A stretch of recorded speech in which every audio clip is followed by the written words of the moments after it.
Sallah ba zubar kwalla, alhamdulillah mun gode da Allah ya kai mu sallah. Assalamu alaikum wa rahmatullahi ta'ala wa barakatuhu. Ni sunana Ibrahim Haruna mai kaji Munjibir, ɗan kasuwa a kasuwar Dawanau, kasuwar abinci ta duniya ta Dawanau. Da haka mune wa 'yan uwanmu fatan alkhairi da zuwan idil kabir, idin babbar sallah.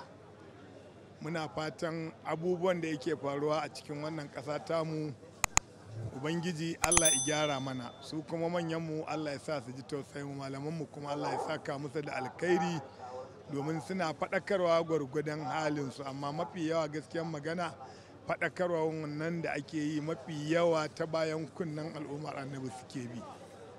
Tun zai nuna ma shi musulmi ne na kwarai, amma ba kuma in ka je ka same shi a wani kwana yana wasu abubuwa sai ka iske abubuwa da yake yi wanda bai kamata ba ne yake yi.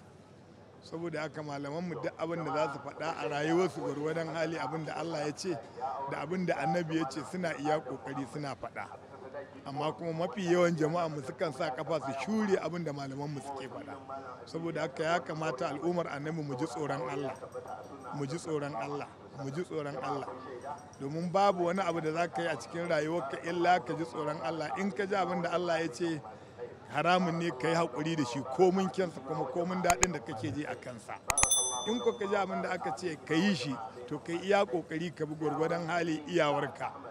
Ko da haka muna addu'a ubangiji Allah ya kai mu wannan idi babbar sallah lafiya, a yi shi lafiya, a gama lafiya. Assalamu alaikum. Sallah ba zubar kwalla, alhamdulillah mun gode da Allah ya kai mu sallah.